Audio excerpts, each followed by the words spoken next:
ತೆರಗಡೆ ಇರಬಹುದು, ಈ ಎಲ್ಲ ಭಾಷೆಗಳು ಹಳೆಗನ್ನಡದ ಭಾಷೆಗಳೇನಿದಾವೆ ಅದೇ ಶಬ್ದಗಳದ್ದೇ ಅವನು ಮಂತ್ರಿಮಂಡಲದಲ್ಲಿ ಹೆಸರುಗಳಿರುತ್ತೆ, ನಾಣ್ಯಗಳಿಗೆ ಹೆಸರಿಟ್ಟಿರ್ತಾನೆ, ನಗರಗಳಿಗೆ ಇಟ್ಟಿರೋ ಹೆಸರಿಟ್ಟಿರ್ಬೋದು, ಎಲ್ಲವೂ ಕನ್ನಡ ಶಬ್ದಗಳು ಬಹಳ ಸ್ಪಷ್ಟವಾಗಿ ಬಳಸ್ಕೊಂಡಿರ್ತಾನೆ ಅವನು ಮಾಡಿದ ಎರಡನೇ ತಪ್ಪು ಅವನನ್ನ ಆ ಹುಡುಗನ ಮತ್ತೆ ಉಳಿಸ್ಬಿಟ್ಟಿರೋದು ಎರಡನೇ ತಪ್ಪು ಆ ಎರಡನೇ ತಪ್ಪು ಅವನು ದೊಡ್ಡವನಾಗಿ ಅವನು ಬಂದು ನೋಡಿ ಅಷ್ಟು ಕಾಲಾವಧಿಯಲ್ಲಿ ಬಂದು ಇವನನ್ನ ಆಮೇಲೆ ಸರ್ ಈಗ ಇಲ್ಲಿ ಪುಲಕೇಶಿ ಹುತಾತ್ಮನಾದ್ಮೇಲೆ ಇಲ್ಲಿಂದ ಇವರು ಲೂಟಿ ತಗೊಂಡು ಹೋಗೋದೊಂದು ಒಳ್ಳೆ ಕಥೆ ಇದೆ. ಹೌದೌದು, ಆಕ್ಚುಲಿ ಅವನು ಪುಲಕೇಶಿ ತೀರಿದ ಮೇಲೆನೆ ಬರ್ತಾರ ಅವ್ರು. ಪಲ್ಲವ್ರಿಗೆ ಗೊತ್ತಿರುತ್ತೆ ಪುಲಕೇಶಿ ಎಲ್ಲಿವರೆಗೂ ಒಂದು ತೀರ್ ಹೋಗ್ಬೇಕಿಲ್ಲ ಸೋಲ್ಬೇಕು, ಇದು ಎಲ್ಲಿವರೆಗಾಗತ್ತೆ, ಎದುರುಗೊಳ್ಳೋದು ಅಷ್ಟು ಸುಲಭ ಇಲ್ಲ, ನಮ್ಮ ಹತ್ರ ಸೈನ್ಯ ಇದ್ರು ಅಂತ ಅವ್ರಿಗೆ ಗೊತ್ತಿರುತ್ತೆ. ಕಾಯ್ತಾರ ಅವ್ರು ಒಂದೆರಡು ದಿನ. ಪರಂಜ್ಯೋತಿ ಸಹಿತ ಅಂತ ದೊಡ್ಡ ದಂಡನಾಯಕ ಆದ್ರೂ ಕೂಡ ನೇರವಾಗಿ ದಾಳಿ ಮಾಡುವಂತ ಧೈರ್ಯ ಅವನಿಗೂ ಇರೋದಿಲ್ಲ. ಪುಲಕೇಶಿ ಅಷ್ಟು ದೊಡ್ಡ ಸಾಮ್ರಾಟ ಮತ್ತೆ ಸೋಲು ಅನ್ನೋದು ಕಾಣದಿರುವಂತ ಏಕೈಕ ಸಾಮ್ರಾಟ ಅವನು. ಅಲ್ಲಿವರೆಗೂ ಇತಿಹಾಸದಲ್ಲಿ ಅವನಷ್ಟು ಯುದ್ಧಗಳನ್ನು ಯಾರೂ ಮಾಡಲಿಲ್ಲ. ಅದು ನಿರಂತರ ವರ್ಷಗಟ್ಟಲೆ ಯುದ್ಧ ಮಾಡ್ಬಿಟ್ಟ ಅವನು. ಸೋಲು ಅನ್ನೋದು ಇರಲೇ ಇಲ್ಲ ಅವನಿಗೆ. ಆ ಸಂದರ್ಭದಲ್ಲಿ ಯಾವಾಗ ಅವನು ತೀರಿ ಹೋಗ್ತಾನೆ ಅಂತಂದಾಗ ಅವನ ಅಮಾತ್ಯರಿಗೆ ಹೇಳ್ತಾನೆ, ಇನ್ನು ಪಲ್ಲವರು ಬರ್ತಾರೆ ಕೋಟೆ ಬಾಗಿಲಿಗೆ. ಅವಾಗ ತಕ್ಷಣ ವಿಕ್ರಮಾದಿತ್ಯ ಹೇಳ್ತಾನೆ, ಇನ್ನು ಉಳಿದಿರೋ ನೀನು ಮಾತು ಕೊಟ್ಟಿರೋ ಪ್ರಕಾರ ಸಂಪೂರ್ಣ ವಾತಾಪಿಯನ್ನ ಮತ್ತೆ ಪುನಃ ಅದರ ಪ್ರತಿಷ್ಠಾಪನೆ ಮಾಡ್ಬೇಕು ನೀನು, ಪ್ರತಿಷ್ಠೆಯನ್ನ ಅಂತಂದ್ರೆ ಈಗ ಭೂಗತ ಆಗ್ಬೇಕು ನೀನು ಅಂತೇಳಿ. ಮುಂದೆ ನಾವೆಲ್ಲ ನೋಡ್ಕೊಳ್ತೀವಿ. ಯಾಕಂದ್ರೆ ಮುಖ್ಯವಾಗಿ ಹೊಡಿತಾರೆ ಯಾರನ್ನ, ಅರಮನೆ ವಂಶಸ್ಥರನ್ನ, ಅಮಾತ್ಯರನ್ನ, ಸೇನಾಪತಿಯನ್ನ. ಸೊ ಅದಕ್ಕೇನ್ ಮಾಡ್ತಾನೆ, ಅವಾಗಿನ ಸೇನಾಪತಿನ ಓಡಿಸ್ಬಿಡ್ತಾನೆ. ರವಿಕೀರ್ತಿ ಉಳ್ಕೊಳ್ತಾನೆ, ಇವನ ಇಮ್ಮಡಿ ಪುಲಕೇಶಿ ಜೊತೆಗಿದ್ದವ. ಅಮಾತ್ಯ ಉಳ್ಕೊಳ್ತಾನೆ, ಯಾಕಂದ್ರೆ ದಾಶಭಟ್ರು ಮೊದಲೇ ತೀರೋಗಿರ್ತಾರೆ, ಅವ್ನ ಶಿಷ್ಯ ಇರ್ತಾನೆ. ಇದೇ ಈ ಮೇಘಾಚಾರ್ಯರು, ಇಮ್ಮಡಿ ಪುಲಕೇಶಿ ಕಾಲದಿಂದನೇ ಮುಂದುವರೆದಿರುವಂತ ಮೇಘಾಚಾರ್ಯರು ಅವರು ಅಮಾತ್ಯರು. ಈ ವಿಕ್ರಮಾದಿತ್ಯನ ಕಾಲಕ್ಕೆ ಬರೋರು. ಅವ್ರು ಹೇಳ್ತಾರೆ, ಹೋದ್ರೆ ನಮ್ಮ ನೋಡಿಲಿ, ನೀನು ಹೋಗ್ಬೇಕಾದ್ರೆ ಇಲ್ಲಿಂದ. ನಾವಾದ್ರೆ ಏನೋ ಮಾಡಿ ಉಳಿಸ್ಕೊಳ್ತೀವಿ ಸಮಾಜನ, ಎಂತ ದೊಡ್ಡ ದಂಡ ಕೊಟ್ಟು ತಲೆ ಕೊಟ್ಟಾದ್ರೂ ನಾವು ಸಮಾಜ ವಾತಾಪಿನ ಉಳಿಸ್ಕೊಳ್ತೀವಿ ಅಂತ ಹೇಳ್ತಾರೆ. ಅವ್ರು ಬರ್ತಾರೆ. ಅವ್ರು ಬಂದು ಹೇಳ್ತಾರೆ, ಇಲ್ಲಿ ಇಮ್ಮಡಿ ಪುಲಕೇಶಿನೇ ಇಲ್ಲ, ವಿಕ್ರಮಾದಿತ್ಯನೇ ಇಲ್ಲ ಅಂತಂದ್ಮೇಲೆ ಈ ನಗರದ ಮೇಲೆ ದಾಳಿ ಮಾಡಿ ಏನು ಉಪಯೋಗ ಇಲ್ಲ. ನಮಗಾಗಿರೋ ನುಕ್ಸಾನ್ ಭರಿಸ್ಕೊಡ್ಬೇಕು, ನಮಗಾಗಿರೋ ನಷ್ಟ ತುಂಬಿಸ್ಕೊಡ್ಬೇಕು. ಜೊತೆಗೆ ಈ ಮೊದಲ ಬಾರಿಗೆ ಈ ವಾತಾಪಿಯನ್ನ ಗೆದ್ದವನು ನಾನು, ನರಸಿಂಹವರ್ಮನ ಕೇಳ್ತಾನೆ. ವಾತಾಪಿ ಕೊಂಡನ ಅನ್ನುವಂತ ಬಿರುದು ತಗೊಳ್ತಾನೆ. ಅಗಸ್ತ್ಯ ತೀರ್ಥ ದಂಡೆ ಮೇಲೆ ನಿಂತು ಘೋಷಣೆ ಮಾಡ್ತಾನೆ, ಇದು ನನ್ನ ನಗರ ಇದ್ಮೇಲೆ ನಮ್ಮ ಸಾಮಂತಿಕೆಗೆ ಒಳಪಟ್ಟಿದ್ದು. ಪಲ್ಲವರು ಇದು ಸಾಮಂತಿಕೆಯಲ್ಲಿ ಚಾಲುಕ್ಯರ ಡೈನಾಸ್ಟಿ ವಾಪಸ್ ಬಂದಿದೆ. ವಾತಾಪಿಯನ್ನು ಗೆದ್ದು ಮೊದಲ ಅರಸನು ಅನ್ನೋದಕ್ಕೆ ವಾತಾಪಿ ಕೊಂಡನ ಅಂತ. ಆದ್ರೆ ಈ ಪರಂಜ್ಯೋತಿ ಬಹಳ ಆಧ್ಯಾತ್ಮಿಕವಾದಂತಹ ಸೇನಾಪತಿ ಅವನು ಬಹಳ ದೊಡ್ಡ ಶಿವಭಕ್ತ. ಅವನು ಯುದ್ಧದಲ್ಲಿ ಏನೇ ಇದ್ರು ಕೂಡ ಯುದ್ಧ ಮುಗಿದ ತಕ್ಷಣ ಅವನು ಪ್ರಾಯಶ್ಚಿತ್ತ ಮಾಡ್ಕೊಳ್ತಿದ್ನಂತೆ.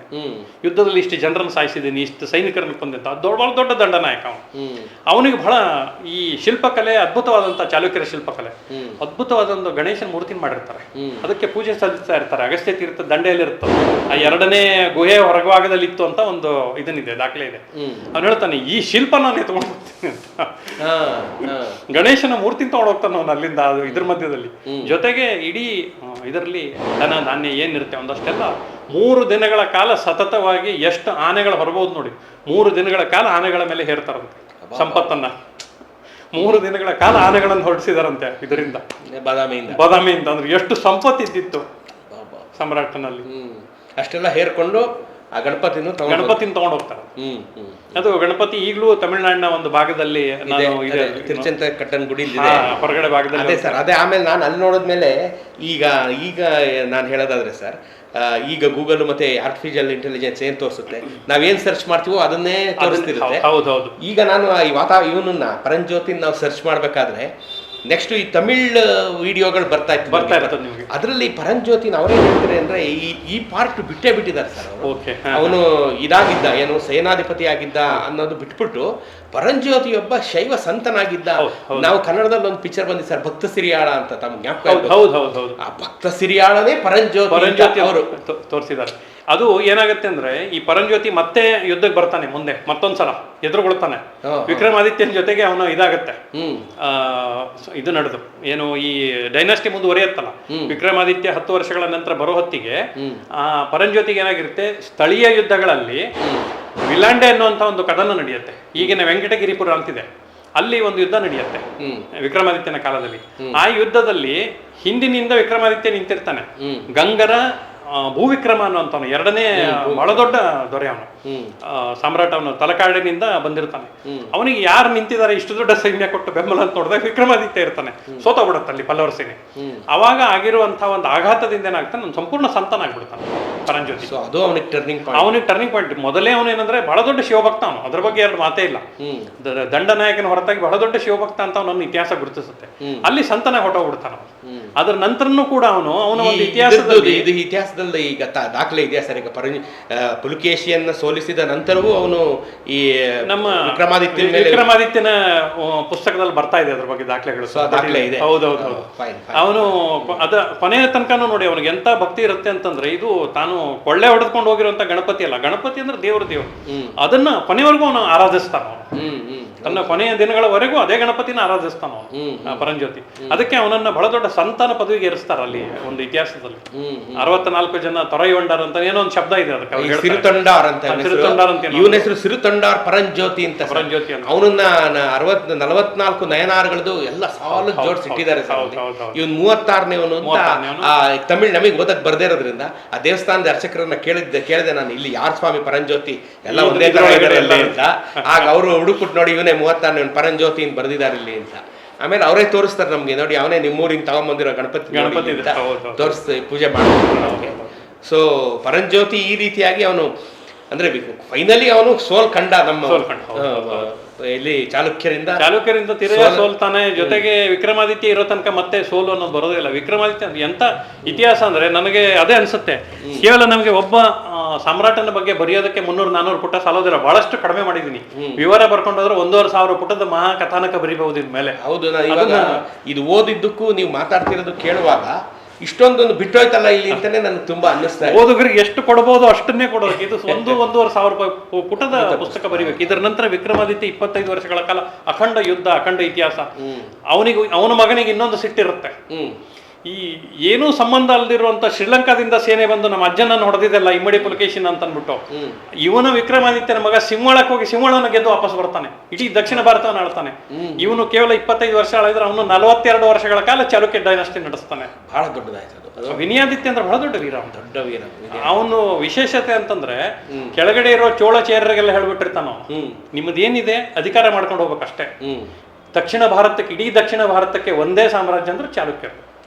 ವಿನಯಾದಿತ್ಯನ ಕಾಲದಲ್ಲಿ ಅಂತ ಅಖಂಡ ಸಾಮ್ರಾಜ್ಯ ಮೆರಿತಾನೆ. ಅವನು ಹೇಳ್ತಾನೆ, ಉತ್ತರಕ್ಕೆ ಯಾಕೆ ಹೋಗೋದಿಲ್ಲ ಅಂದ್ರೆ ಇಮ್ಮಡಿ ಪುಲಕೇಶಿ ಮಾತು ಕೊಟ್ಟಿದ್ದಾನೆ, ನರ್ಮದಾ ನದಿ ದಾಟಿ ನಾವು ಕಾಲಿಡೋದಿಲ್ಲ ಅಂತ. ಚಾಲುಕ್ಯರು ಹಾಗಾಗಿ ದಕ್ಷಿಣ ಭಾರತ ಉಳಿಸ್ಕೊಳ್ತೀವಿ. ಅದಕ್ಕೆ ಏನ್ ಮಾಡ್ತಾನೆ, ಕೆಳಗಡೆ ನೋಡಿದ್ರೆ ಶ್ರೀಲಂಕಾ ಮಾತ್ರ ಅಂತ ಶಿವಳ ದ್ವೀಪನ ಗೆದ್ದು ಬರ್ತಾನೆ. ಹೋಗಿ ನೀನ್ ಯಾಕೆ ಬಿಟ್ಟಿದ್ದೀನಿ, ಅದನ್ನ ಯಾಕೆ ಬಿಟ್ಟಿದ್ದೀನಿ ಅಂತ ದೊಡ್ಡ ಒಂದು ಇದು. ಅವನ ಮಗ ನಂತರದಲ್ಲಿ ವಿಜಯಾದಿತ್ಯ ಬರ್ತಾನೆ. ಈ ಡೈನಾಸ್ಟಿ ಅಲ್ಲಿವರೆಗೂ ಏಕಚಕ್ರಾಧಿಪತ್ಯ ಅಂತ. ಈ ಪುಲಕೇಶಿಯನ್ನ ಗೆದ್ದ ಮೇಲೆ ನರಸಿಂಹವರ್ಮನನ್ನ ವಾಪಸ್ ವಿಕ್ರಮಾದಿತ್ಯ ಹೋಗಿ ಮತ್ತೆ ಸೋಲ್ಸ್ತಾನೆ. ವಿಕ್ರಮಾದಿತ್ಯನ ಹೋಗಿ ಅಲ್ಲಿ ಏನಾಗುತ್ತೆ, ನರಸಿಂಹವರ್ಮನಿಗೆ ವಿಕ್ರಮಾದಿತ್ಯ ಪಟ್ಟಕ್ಕೆ ಬರೋ ಹೊತ್ತಿಗಾಗಲೇ 12 ವರ್ಷಗಳ ಕಾಲ ಹೊರಗೆ ಕಳೆದಿರ್ತಾನ. ಅವನು ಮಧ್ಯದಲ್ಲಿ ಭೂಗತನಾಗಿ ಹೊರಗಡೆ ಅವನು ಹೊರಗಡೆ ದಾಳಿ ಮಾಡ್ತಾನೆ ಇರ್ತಾನೆ. ವಿಕ್ರಮಾದಿತ್ಯ ಬರ್ತಾ ಇದ್ದಾನಂತೆ, ವಿಕ್ರಮಾದಿತ್ಯ ದಾಳಿ ಮಾಡ್ತಾನೆ ಅಂತೆ, ಎಲ್ಲಿ ಬರ್ತಾನೆ ಅನ್ನುವಂತ ಒಂದು ಇದು ಕ್ರಿಯೇಟ್ ಮಾಡ್ಬಿಟ್ಟಿರ್ತಾನ. ಅದು ಅಷ್ಟನ್ನು ಹಿಡಿದುಕೊಂಡು ಗೆದ್ದು ನಂತರ ಸಾಮ್ರಾಟ ಆಗ್ತಾನೆ. ಅಲ್ಲಿವರೆಗಾಗ್ಲೇ 15 ವರ್ಷ ಕಳೆದಿರುತ್ತೆ. ಈ ಕಡೆ ಯುದ್ಧಕ್ಕೆ ಬರೋ ಹೊತ್ತಿಗಾಗ್ಲೇ ಅವನಿಗೆ 40 ವರ್ಷ ಹತ್ರ ಆಗಿರುತ್ತೆ. ಇವನು ಯುದ್ಧಕ್ಕೆ ಹೋಗೋ ಹೊತ್ತಿಗೆ ಅವನು ಕೊನೆ ಆಯುಷ್ನಲ್ಲಿ ಇರ್ತಾನೆ. ಈ ವಿಲಾಂಡೆ ಯುದ್ಧದಲ್ಲಿ ಹಿಂದೆ ನಿಂತು ವಿಕ್ರಮಾದಿತ್ಯ ಹೋಗ್ತಾನಲ್ಲ, ಆ ಯುದ್ಧ ರಂಗಕ್ಕೆ ಬಂದಿರೋದಷ್ಟೇ ದಾಖಲೆಗಳಿದೆ. ಅವನು ಹೆಂಗೆ ಸತ್ತ ಅನ್ನೋದ್ರ ಬಗ್ಗೆ ದಾಖಲೆನೇ ಇಲ್ಲ. ಅವನು ಇರೋದೇ ಇಲ್ಲ. ಯಾರು? ನರಸಿಂಹವರ್ಮನ. ಅದು ಇಲ್ವೇ ಇಲ್ಲ, ಎಲ್ಲೂ ಇಲ್ವೇ ಇಲ್ಲ. ಅವನು ಯುದ್ಧ ರಂಗಕ್ಕೆ ಬಂದ ಅನ್ನೋದು ಮಾತ್ರ ಗೊತ್ತಾಗತ್ತೆ, ವಾಪಸ್ ಹೋಗೋದೇ ಇಲ್ಲ. ಅದಕ್ಕೆ ಇವರು ಏನ್ ಮಾಡಿರ್ತಾನೆ, ಅಲ್ಲಿ ಬಹಳ ದೊಡ್ಡ ಇದನ್ನ ಅವನು ಅರ್ಧಚಂದ್ರ ವ್ಯೂಹ ಅಂತ ಏನೋ ಒಂದು ವ್ಯೂಹ ರಚಿಸಿರ್ತಾನೆ.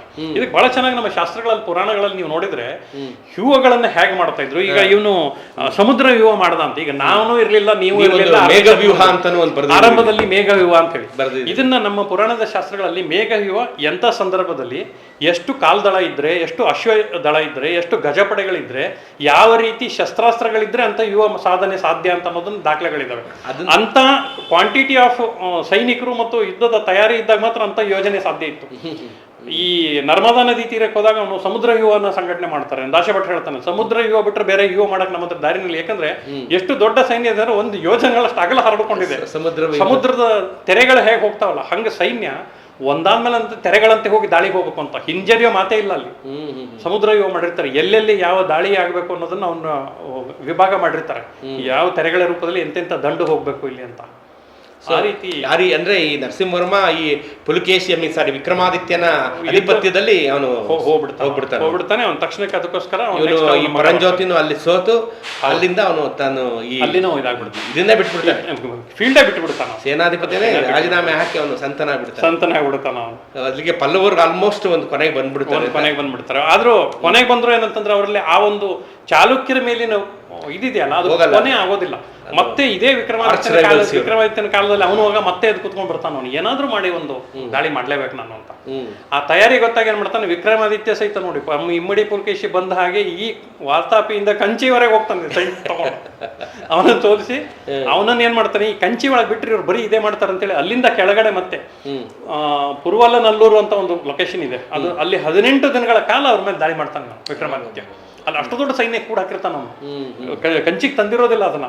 ಇವನು ಗೊತ್ತಾಗುತ್ತೆ ಕಂಚಿಯಿಂದ ಓಡೋಗಿದ್ದಾನೆ ಅವನು, ನರಸಿಂಹವರ್ಮನ್ ಓಡೋಗ್ತಾನ ಅವನ ಮಗ ನರಸಿಂಹವರ್ಮನ್ ಮಗ 2ನೇ ಪರಮೇಶ್ವರನ ಅವನು ಈ ಅಪ್ಪನ ಹೆಸರಿಟ್ಟಿರ್ತಾನ ನನಗೆ. ಅವನು ಅಲ್ಲಿ ಪುಲ್ವರನಲ್ಲೂರು ಅಂತ ಏನೋ ಒಂದು ಊರಿದೆ ಅಲ್ಲ, ಅಲ್ಲಿಗೆ ಓಡೋಗಿರ್ತಾನೆ. ಅಲ್ಲಿ ಸೈನ್ಯದ ದೊಡ್ಡ ಒಂದು ಡಿಪೋ ಇರುತ್ತದು, ಅಲ್ಲಿ ಹೋಗಿ 18 ದಿನ ಅದ್ರ ಮೇಲೆ ದಾಳಿ ಮಾಡಿ ಅಲ್ಲಿಂದ ಓಡಿಸಾಕ್ತಾನೆ. ಅಷ್ಟು ದೂರಕ್ಕೆ ತಳ್ಳಾಕ್ಬಿಟ್ಟಿರ್ತಾನೆ ಅವ್ರನ್ನ, ಕಂಚಿಗೆ ವಾಪಸ್ ಮಾಡಿ ಇಲ್ಲಿ ಬಂದು ಅದರ ನಂತರ ಅವರು ಬರೋದೇ ಇಲ್ಲ ಮೇಲಕ್ಕೆ. 3 ಡೈನಾಸ್ಟಿಲಿ 3 ತಲೆಮಾರು ವಿಜಯಾದಿತ್ಯನವರೆಗೆ ಅಖಂಡವಾದಂಥ ಸಾಮ್ರಾಟ ಚಾಲುಕ್ಯ ಸಾಮ್ರಾಜ್ಯ ಉಳ್ಕೊಂಡ್ಬಿಟ್ಟಿರುತ್ತೆ. ಪೂರ್ವ ಪಶ್ಚಿಮ ದಕ್ಷಿಣ ಎಲ್ಲದರಲ್ಲೂ ಅವರೇ. ಅದ್ಭುತವಾದಂಥ ಒಂದು ಬಹಳ ಅದ್ಭುತ ಸರ್ ಇದು. ಇದು ಪುಲಕೇಶಿ ಅನ್ನೋನು ಒಂದು ಶುರು ಅಂತ ಒಂದು ಬಹುಶಃ ನೀವು ಈ ಪುಲಕೇಶಿ ಬಗ್ಗೆನೇ ಬರೆದಂಗೆ ಸರ್ ಹಿಂದೆ ಕೀರ್ತಿವರ್ಮನ್ ಬಗ್ಗೆನೂ ಬರೀಬೇಕು. ಹೌದು ಸರ್. ಸ್ವಲ್ಪ ಯಾಕೆಂದ್ರೆ ನೀವು ಹೇಳಿದಾಗೆ ನಮ್ಮ ಜನ ವಾತಾಪಿ ಅಂದ್ರೆ ಪುಲಕೇಶಿ ಅಂತ ಶುರು ಅಂತ ಬಟ್ ನೀವ್ ಹೇಳಿದಾಗೆ ಅವ್ರ ತಂದೆನು ಬಹಳ ದೊಡ್ಡ ವೀರ ಕೀರ್ತಿವರ್ಮ. ಅವನಿಗೆ ಆಕ್ಚುಲಿ ಕೀರ್ತಿವರ್ಮ ಅಂತ ಅನ್ನೋದು ಅರಸನಾದಾಗ ಕೊಟ್ಟಂತ ಹೆಸರು. ಅವನಿಗೆ ಇದ್ದ ಹೆಸರು ಏನಿರುತ್ತೆ ಅಂದ್ರೆ ಅವನನ್ನು ಪ್ರೀತಿಯಿಂದ ಅವನ ತಂದೆ ಅಂದ್ರೆ 1ನೇ ಪುಲಕೇಶಿ ಮತ್ತು ಈ ಇತರೆ ಅರಮನೆಯವರು ಅವನಿಗೆ ಕತ್ತಿ ಅರಸ ಅಂತ ಕರಿತಿರ್ತಾರೆ. ಯಾಕಂದ್ರೆ ಮಲಗುವಾಗ್ಲೂ ಏಳುವಾಗ್ಲೂ ಅವನ ಕೈಯಲ್ಲಿ ಖಡ್ಗ ಹಿಡ್ಕೊಂಡು ಓಡಾಡ್ತಿರ್ತಾನೆ, ಅಂತ ಯುದ್ಧ ಪ್ರೇಮಿ ಅವನು. ಸೋಲು ಅನ್ನೋದು ಅವನು ಇದನ್ನೇ ಇರಲಿಲ್ಲ, ಸಣ್ಣಿದ್ದಾಗಿಂದ ಅವನಿಗೆ ಕತ್ತಿ ಅರಸ ಕಟ್ಟರಸ ಅಂತ ಕರಿತಿರ್ತಾರೆ ಅವನಿಗೆ. ಆದ್ರೆ ರಾಜನಾಗಿ ಒಂದು ಹೆಸರು ಇರಲಿಲ್ಲ ಅನ್ನೋ ಕಾರಣಕ್ಕೆ ಅವನಿಗೆ ಕೀರ್ತಿವರ್ಮ ಅಂತ ಹೆಸರಿಟ್ಟಿರ್ತಾರೆ. ಅವನ ಹೆಸರು ಕರೀತಿದ್ದ ಅಡ್ಡ ಹೆಸರು ಕಟ್ಟರಸ ಅಂತ ಅವನನ್ನ, ಅಂದ್ರೆ ಕತ್ತಿ ಅರಸ ಅಂತ. ಬಹುಶಃ ಅವನು ಈ ಮೋಸಕ್ಕೆ ಬಲಿಯಾಗದೇ ಇದ್ದಷ್ಟು ಸಾಮ್ರಾಜ್ಯ ವಿಸ್ತರಣೆ ಬಹಳ ದೊಡ್ಡ ಇದನ್ನ ಡೈನಾಸ್ಟಿ ಇನ್ನೂ ಬೇರೆದೇ ರೂಪ ತಗೊಳ್ತಾ ಇತ್ತು ಇತಿಹಾಸ. ನಿಜ ಸರ್, ನಿಜ. ಅದನ್ನು ತಾವು ಬರಿಬೇಕು ಸರ್, ಕೀರ್ತಿವರ್ಮನ್ ಕಥೆಯನ್ನು ತಾವು ಬರೀಬೇಕು. ಕೇಳಿದ್ರಲ್ಲ ಸ್ನೇಹಿತರೆ, ಇಮ್ಮಡಿ ಪುಲಕೇಶಿಯ ಹೆಮ್ಮೆಯ ಕಥೆಯನ್ನ ನಾವೆಲ್ಲ ಬಹಳ ಕಣ್ಣು ಬಾಯಿ ಬಿಟ್ಕೊಂಡು ಕೇಳಿದ್ದೀವಿ. ನೀವು ಅದೇ ರೀತಿ ಕೇಳ್ತಾ ಇದ್ದೀರಾ. ಇದು ಇಲ್ಲಿಗೆ ಮುಗಿಲಿಲ್ಲ. ಇವ್ರದ್ದು ಮತ್ತೊಂದು ರೋಚಕ ಚರಿತ್ರೆಯ ಈ ಪುಸ್ತಕ ವಿಕ್ರಮಾದಿತ್ಯ, ಇಷ್ಟೊತ್ತು ಇವರೇನು ವರ್ಣನೆ ಮಾಡಿದ್ರಲ್ಲ ಆ ವಿಕ್ರಮಾದಿತ್ಯನ ಕಥೆಯು ಡಿಸೆಂಬರ್ನಲ್ಲಿ ಬರಲಿದೆ ಅಂತ ಅವ್ರು ಮಾತು ಕೊಟ್ಟಿದ್ದಾರೆ. ಅವ್ರಿಗೆ ಕೊಡಲೇಬೇಕೀಗ, ಯಾಕೆಂದರೆ ಟಿ ವಿ ಮುಂದೆ ಹೇಳ್ಬಿಟ್ಟಿದ್ದಾರೆ. ಈಗ ಅವ್ರು ಕೊಡಲೇಬೇಕಾಗಿದೆ. ಈಗ ಸರ್ ನೀವು ದಯವಿಟ್ಟು ಕೊಡಲೇಬೇಕು. ಅಲ್ಲಿಂದ ಪುನಃ ಇವರು ಆ ವಿಕ್ರಮಾದಿತ್ಯನ ಕಥೆ ಮತ್ತು ಈ ವಂಶ ಚಾಲುಕ್ಯರ ವಂಶ ಎಲ್ಲಿವರೆಗೂ ಕೊನೆ ಆಯಿತು ಅಲ್ಲಿವರೆಗೂ ಇವರನ್ನು ಮಾತಾಡ್ಸೋಣ. ಅಲ್ಲಿವರೆಗೂ ನೀವು ಕಾಯ್ತಾರೆ. ನಮಸ್ಕಾರ.